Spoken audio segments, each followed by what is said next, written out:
The audience member commented on some of the difficulties experienced by groups organizing on these sorts of issues in rural India.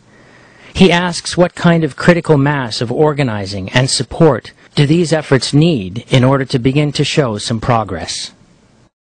See, those are very, very large issues.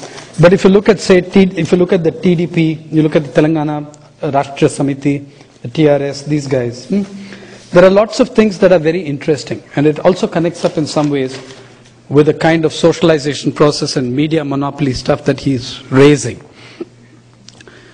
Whether it's the NRI promotion of what was happening in my home state of Andhra Pradesh as this incredible thing. It was also a Western projection of what was happening in Andhra Pradesh to some extent.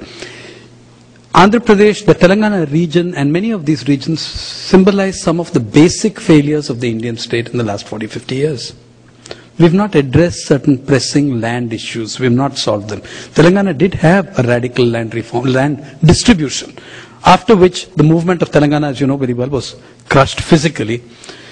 So there is a tradition there which knows better, which wants better. But we are not willing to address land issues. 85% of the Indian poor, who are the Indian poor? 40% of the Indian poor are landless agricultural laborers, 45% are small and marginal farmers earning an acre or less, 7.5% are rural artisans, your potters, weavers, and all the other groups, including the urban poor, make up the remaining 7.5%. What does it tell you? It tells you that 85% of the poor, their problem is directly related to land.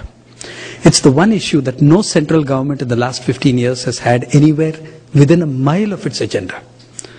The same applies to Bihar. This is where the maximum amount of land-related violence is emerging, because these issues are stubbornly resisted. That's one thing. The second is that on such a base, with such kinds of problems as Andhra had, you had to build a fake model where the worse the situation was, the greater the achievements were touted. How many people know that in this tiger economy, when Mr. Naidu ran Andhra Pradesh, how do you know, how many people knew that Andhra Pradesh had the lowest GDP growth in the south of India? In his 9 years, the lowest GDP growth of any southern state was Andhra Pradesh. It was lower than the national average, lower than Andhra itself between 1981 and 91.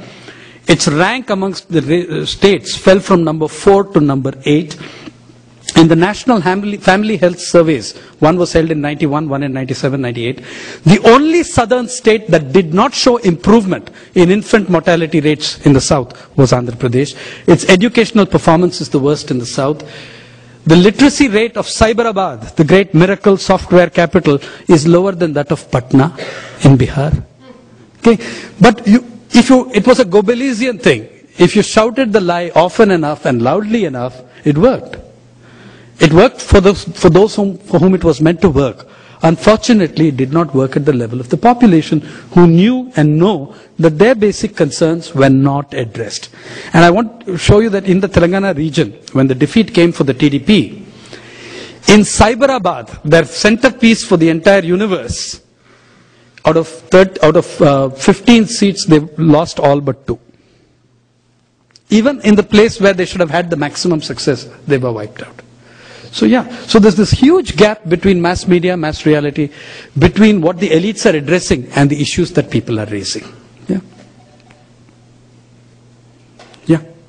The next member of the audience described how a dairy farmers association in Oregon, a group of about 150 farmers, was challenging the Monsanto Corporation. This association is the second largest distributor for their particular dairy products in the country, and they've chosen not to use bovine growth hormone because their customers have told them they don't want it in their food. The Monsanto Corporation is telling them that they have to buy their product.